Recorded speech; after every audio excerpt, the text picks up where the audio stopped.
සූදානම් වෙන්නේ present perfect වල negative question නැත්නම් question. ඒ ස්වරූප තුන කතා කරන්න තමයි අපි සූදානම් වෙන්නේ. එහෙමනම් දැන් මතක් වෙනවා ඇති නේද? දැන් මේ වෙනකොට අපි lessons කීපයක්ම ගෙනත් තියෙනවා නේද? පාඩම් අතරින් අපි තුනක් ගෙනත් කතා කරලා තිබ්බා. දැන් මෙතන මේ tenses වල present simple, present continuous, then present perfect වල අපි මේ negative question ඊට පස්සේ question එක ඊට පස්සේ negative ඒවා හදාගන්න හැටි කියලා දෙන්නයි හදන්නේ. එහෙමනම් බලන්න. දැන් දන්නව නේද අපි කොහොමද present perfect වාක්‍යයක් නිර්මාණය කරන්නේ, මොන වගේ අදහස්ද කියලා අපිට තේරෙනවනේ නේද? එතකොට ඒක අපි මම මේක සමහරලාට මේ present simple, present continuous, present perfect මේවා සංසන්දනය කරලා සමහරලාට අපි පෙන්නනවා. ඒ මොකද ඔයාලට අර පහසුව තේරුම් ගන්න පහසු කරවීම සඳහාමයි මේක කරන්නේ. නැත්තම් අපිට දැන් ඇත්තටම අවශ්‍යතාවයක් නැහැ නේද present simple කතා කරා නම්. ඒක එතනින් අමතර. නමුත් මම දන්නවා මම මෙතෙක් කල් මේ දරුවන්ට අපි ලොකු දරුවන්ට උගන්ලා තියෙනවා ඒ ව්‍යාකරණ ගන්නකොට ඒගොල්ලන්ට ග්‍රහණය කරගන්න උනත් වැඩිහිටියෙකුට උනත් අර නිතර මතක් කිරීම කරනකොට මේවා සංසන්දනය කරලා පෙන්නකොට අර පහසුවෙන් අපිට අල්ලා ගන්න කියන්නේ මේක වර්ධනය කරගන්න භාෂාව අපිට හැකියාව තියෙන නිසා තමයි මම ඔය පොඩි තැන් අල්ලගෙන ආයෙ නැවත පැහැදිලි කිරීම කරන්නේ පාඩම් සම්බන්ධ කර. එහෙමනම් දැන් present perfect වල අර්ථය දන්නවා මොන වගේ අර්ථද අපිට කියන්න පුළුවන් වෙන්නේ මොන හරි ක්‍රියාවක් කරලා නැත්නම් කරලා තියෙනවා කියන අර්ථය ගන්නයි හදන්නේ.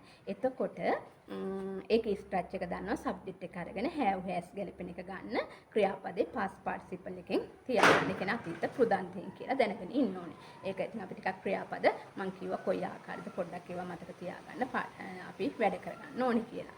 එහෙමනම් අද අපි කරන්නේ වාක්‍ය කොහොමද මේ present perfect වාක්‍ය අර විදිහට negative එක question එක negative question කරන්නේ කියන එක. ඔයාලා හිතන්නකෝ අම්මා උයලා තියෙන්නේ නේද? අම්මා උයලා තියෙන්නේ. එතකොට අපි ගමුකෝ කවුද ක්‍රියාව කළා තියෙන්නේ?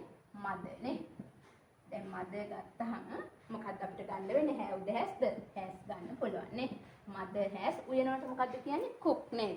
cook කිව්වහම අපි ඒක දැන් cook කියලා හරියන්නේ නැහැ. එහෙනම් cooked කියලා past participle එක තියෙන්න ඕනේ නේද? එහෙනම් mother has cooked. අම්මා උයලා තියෙන්නේ. දැන් ඔයාලට මේක නැත යන අර්ථය කරන්න ඕනේ. නැත යන අර්ථය කරනකොට කරන්නේ මේ has ළඟට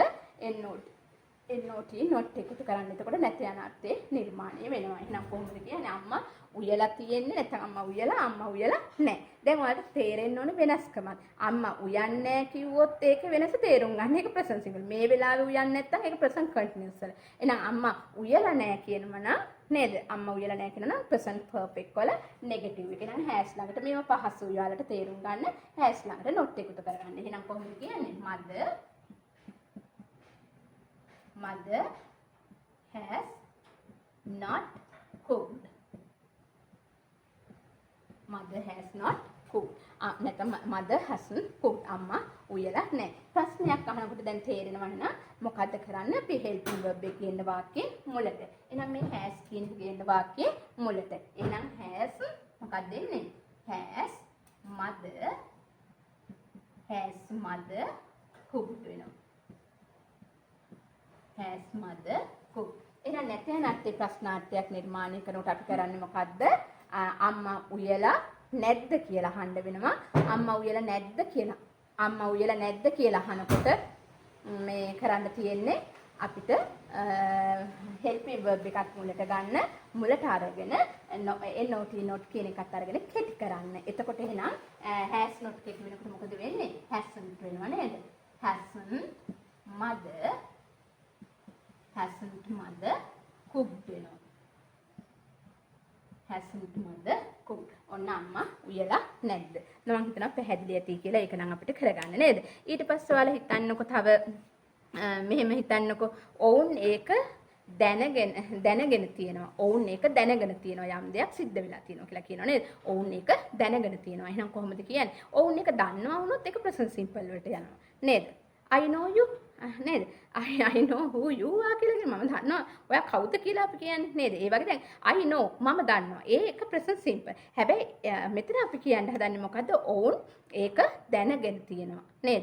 ඔවුන් ඒක දැනගෙන තියෙනවා වෙනකොට කවුද ඒක දැනගෙන තියෙනවා කියන්නේ ඔවුන්. එහෙනම් they ගත්තා. theyත් එක්ක මොකද්ද ගන්න වෙන්නේ? have නේද? එහෙනම් they have. දැන් දන්නවට මොකද්ද අපි කියන්නේ? no කියන එකට K N O W no. no new no. එහෙමයි අපිට හැදෙන්නේ. no new known හැදෙනවා. එහෙනම් they have known ඒක කියනකොට it හැදෙනවා නේද? they have known it. ඔවුන් ඒක දැනගෙන තියෙනවා. දැන් ඔක අහන්න ඕනේ ප්‍රශ්නයක් අහන්න ඕනේ. ඔවුන් ඒක දැනගෙන තියෙනවද කියලා අහන්න ඕනේ නේ. අපි එහෙම අහන්නේ නේද? ඔය ඔවුන් ඒක දැනගෙන තියෙනවද? එහෙනම් helping verb එක ගේන්න වාක්‍යයේ මුලට. එහෙනම් මොකද කරන්නේ? have they known it. have they known it. ඔවුන් ඒක දැනගෙන තියෙනවද? ඊට පස්සේ අපිට නැතේ ප්‍රශ්නාර්ථයක් අහන්න පුළුවන්. ඔවුන් ඒක දැනගෙන නැද්ද? ඔවුන් ඒක දැනගෙන නැද්ද? ඔවුන් ඒක දන්නේ නැද්ද උනොත් බලන්නකො වෙනස. නේද? ඔවුන් ඒක දන්නේ නැද්ද උනොත් එනවා present simple එකට. නේද? present simple වල negative question. ඔවුන් ඒක දන්නේ නැද්ද? හැබැයි මෙතන යන්නේ ඒක නෙවෙයි. ඔවුන් ඒක දැනගෙන නැද්ද කියලා අහනවා. එහෙනම් helping verb එක මුලට ගන්න not කියන එකත් මුලට අරගෙන කෙටි කරන්න. එහෙනම් කොහොමද ගන්නෙ? haven't they known it. haven't they known it. ඔවුන් ඒක දැනගෙන නැද්ද කියලා අහනවා. පැහැදිලිද? එහෙනම් තව හිතන්නකෝ ඇය ඔහුව අමතක කරලා. ඇය ඔහුව අමතක කරලා. නේ? එහෙනම් කොහොමද ගන්නෙ? she ගන්නවා නේ.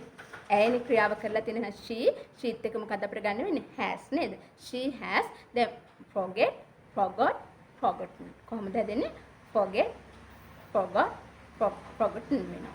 එහෙනම් she has forgotten කවුද අමතක කරලා තියෙන්නේ? ඔහුව. එහෙනම් ඔහුව කියනකොට him වෙනවා. එහෙනම් she has forgotten him. ඇය ඔහුව අමතක කරලා. තව අපිට කියන්න ඕනේ නැත යන අර්ථය නේද? ඒ කියන්නේ ඇය ඔහුව අමතක කරලා නැහැ කියන්න ඕනේ. එහෙනම් කොහොමද ගන්නෙ? she has not කියන එක ගන්න. she has not මොකද්ද වෙන්නේ? forgotten him. she has not නැත්නම් කෙටි කරන්න. she hasn't forgotten him. ඔහු ඇය ඔහුව අමතක කරලා නැහැ. අහන ප්‍රශ්නේ. ඇය ඔහුව අමතක කරලාද කියලා අහනවා. එහෙනම් helping verb එකේ ඉන්න වාක්‍යයේ මුලට කොහොමද එන්නේ නම්? has she forgotten him. නේද? has she forgotten him. ඊට පස්සේ තව අපිට නැති ප්‍රශ්නාර්ථය අහන්න පුළුවන්. ඇය ඔහුව අමතක කරලා නැද්ද? කරන්නේ නැද්ද නෙමෙයි කරලා නැද්ද කියලා අහන්නේ. ඒක තේරුම් ගන්න. එහෙනම් කොහොමද ගන්නෙ? has කියන එකත් මුලට අරගෙන not කියන එකත් මුලට අරගෙන කෙටි කරන්න. එහෙනම් කොහොමද ගන්නෙ? hasn't she forgotten him. නේද? hasn't she forgotten him. තව එනම් බලන්න දැන් ඔයාලට ඔන්න කොහොමද present perfect වාක්‍යයක් affirmative කරන්න හැටි දන්නවද? negative කරන්න දන්නවා, question කරන්න දන්නවා, negative question කරන්න දන්නවා. අපි එහෙනම් බලමු චුට්ටක් tense තුනටම අපි බලමු කොහොමද මේ වාක්‍ය දාලා අපි හදාගන්නේ අවබෝධ කරගන්නේ කියලා. හරිද? දැන් අපි හිතන්නකෝ මම ලිපි ලියනවා කියලා හිතන්නකෝ. දැන් මම ලිපි ලියනවා නම් ඔයාලට තේරෙන්න ඕනේ මේක present simple. සාමාන්‍ය විදිහට ලිපි ලියනවා කියලා හිතන්නකෝ. එහෙනම් කොහොමද අපි කියන්නේ? I write letters නේද? එහෙනම් දැන් මම ලිපියක් ලියලියා ඉන්නවා කියලා හිතන්නකෝ. මේ වෙලාවේ කරනවා කියලා හිතන්නකෝ. ඒක කොහොමද අපි ගන්නෙ? එහෙනම් ඒක ඒ tense එකේ නෝ present continuous එකට. ඒක එහෙනම් කොහොමද ගන්නෙ? I am writing a letter. දැන් ඔයාලට ඕන නම් මම ලිපියක් ලියලා තියෙන්නේ. ආම් බලන්න present perfect එකට එනවා. එහෙනම් කොහොමද එන්නේ? I have නේද? have වෙන්නේ. I have ක්‍රියාපදේ past participle දාන්න. එහෙනම් I have written නේද? I have written a letter. මම ලිපියක් ලියලා තියෙනවා. දැන් බලන්න එහෙනම් මම ලිපි ලියන්නේ නැහැ කියන්න ඕනේ. ලියන්නේ නැහැ කියනකොට සාමාන්‍යයෙන් ලියන්නේ නැත්තම් ඒක present simple වල negative එක බවට පත් වෙනවා නේද? එහෙනම් කොහොමද කියන්නේ? අයිත් එක මොකද්ද ගන්න තියෙන්නේ? present simple වාක්‍යයක් මම කියලා දෙනවා. do does අරගෙන අපි negative කරන්න question කරන්න ගන්න වෙනවා කියලා කියවනේ. එහෙනම් අයිත් එක do කියන එක ගන්න වෙනවා නේද? I do not write letters. I don't write letters. I don't write letters. I do not කියලා කිව්වත් කමක් නැහැ. නැත්නම් I don't write letters. එහෙනම් දැන් මේ වෙලාවේ මම ලිපියක් ලියන්නේ නැහැ. හිතන්නකෝ මේ වෙලාවේ කරන්නේ නැහැ කියලා. එහෙනම් ඒක present continuous වල negative වෙනවා. එහෙනම් කොහොමද එන්නේ? I am not නැත්නම් am not නේද? writing a letter. මම ලිපියක් ලියලා නැහැ. දැනනකො ලියන්නේ නැහැ. මේ වෙලාවේ ලියන්නේ නැහැ, ලියලා නැහැ. එහෙනම් ඒක මොන ටෙන්ස් එකද? present perfect tense එකේ negative එක බවට පත් වෙනවා. එහෙනම් කොහොමද කියන්නේ? I have not written a letter. I haven't written a letter. මම ලිපියක් ලියලා නැහැ. ඔන්න අපි ඒ ආකාරයට එනවා. ඊට පස්සේ අපිට එනවා ප්‍රශ්නයක් අහන්න ඕනේ. ඔයා ලිපි ලියනවද? ඔයා ලිපි ලියනවද? එතකොට සාමාන්‍යයෙන් ඔයා ලිපි ලියනවද කියලා අහන්නේ ඒකේ ප්‍රශ්නයක් අහනවා. එහෙනම් කොහොමද අහන්නේ? දන්නවා present simple එක do does කියන ඒවා අපිට ගන්න ඕනේ. එහෙනම් බහුවචනේවත් එක්ක අපි do කියන එක ගන්නවා. ප්‍රශ්නයක් කරනකොට helping verb එක මුලට ගන්න ඕනේ කියලා දන්න. එහෙනම් do I write letters? මම ලිපි ලියනවද? නේද? ඊට පස්සේ මේ වෙලාවේ අපි හිතන්නකෝ මම ලිපියක් ලියලියාද ඉන්නේ නැත්නම් ඔයා ලිපියක් ලියලියාද ඉන්නේ නේද? අපි අහන්නේ ඔයා ලිපියක් ලියනවද?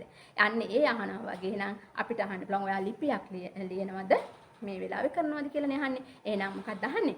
Are you writing a letter? ඇයි ආ කියන්නේ present continuous දන්නවනේ.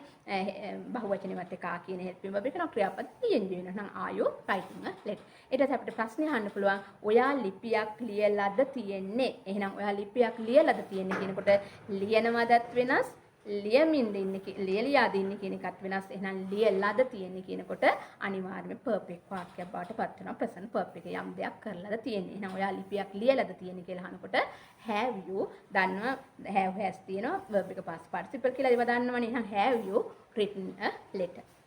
Have you written a letter? එහෙනම් අපිට අවසාන වෙනවා ඔයා ලිපි ලියන්නේ නැද්ද කියලා අහන්නවනේ. අපි හම්බ ඔයා ලිපි ලියන්නේ නැද්ද?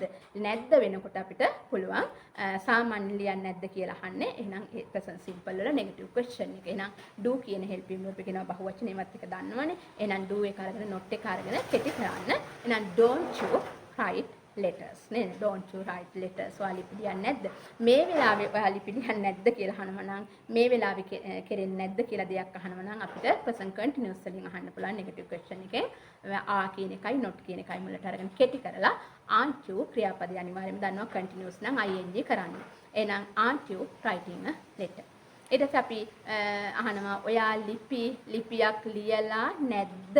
ඔයා ලිපියක් ලියලා නැද්ද? නේද? එතකොට ඔන්න එනවා ලියලා නැද්ද කියන කතාව වෙන්නේ past present perfect වල negative question වල. එහෙනම් ඔයා ලිපියක් ලියලා නැද්ද කියනකොට ඔයත් එක්ක අපි දන්නවා අනිවාර්යයෙන්ම have කියන එක එන්න ඕනේ. එහෙනම් have not කෙටි වෙනකොට haven't වෙනවා. එහෙනම් haven't you written a letter? ඔන්න මම හිතනවා ඔයාලට ඔය ටෙන්ස් තුනේ වෙනසත් මම ඔය පොඩ්ඩක් පැහැදිලි කිරීමක් කරේ.